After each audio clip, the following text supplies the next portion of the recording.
Tell me more about some of the other court cases that you've ended up getting involved in as a result of your initial success there. More recent one, which we thought we may never see it to go to the logical conclusion in our lifetime, is what we call as the greatest illegal mining scandal in India. This happened thanks to Reddy brothers, who had established what was termed by the former Supreme Court judge who investigated as Lokayukta, Bellary Republic. And there everything was illegal. The transports, the extraction, export to the foreign countries, and everything else. And the way he could do by controlling the machinery in both the states, in the state of Karnataka as well as in the state of Andhra Pradesh, because this Bellary borders with Andhra Pradesh.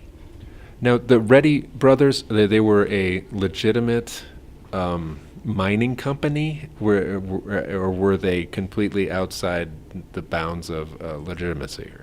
These were, really some kind of criminals, many of whom have entered politics, who entered politics in Karnataka.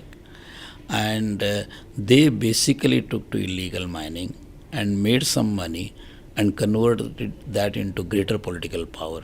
Both chief ministers of Karnataka and Andhra Pradesh would just fulfill any wish they had, including transferring the most corrupt people to their districts so that they can do whatever they wanted to do.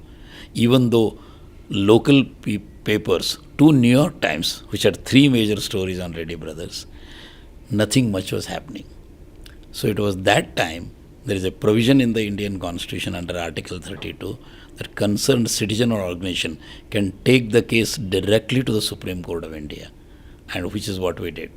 And a three-judge bench headed by Justice Kapadia, who was the Chief Justice of India, took the matter very seriously, gave us excellent orders, banned mining for more than 1 year in Bellary, brought illegal mining to a grinding halt, put the kingpin of this mining mafia called Gali Janardhan Reddy in the prison, was more than 3 years in the prison. It is a record for economic offences that has happened in India, and other politicians, and then very senior IS officers, IFS officers, meaning Indian Forest Service officers, and others.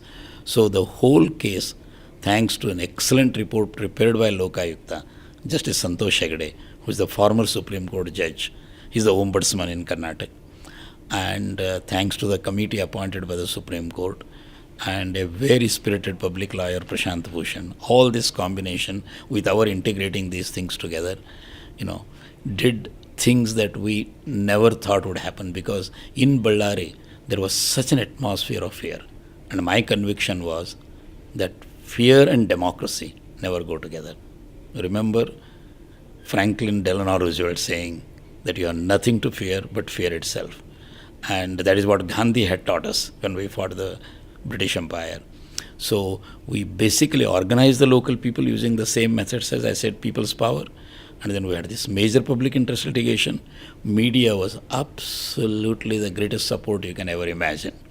So all these combined together, what was once thought totally impossible, even we did not think in our wildest dreams that such a thing could happen. The man had to go to jail for his crimes along with his associates and all others. And high officials who collaborated with him had to go to jail. So somehow the constitutional rule of law, the faith in the Constitution, basically was proved most unexpectedly. But we had to put in a lot of hard work, needless to say. But we never thought it would see the light of the day and lead to this logical conclusion that we could only imagine in dreams at that time.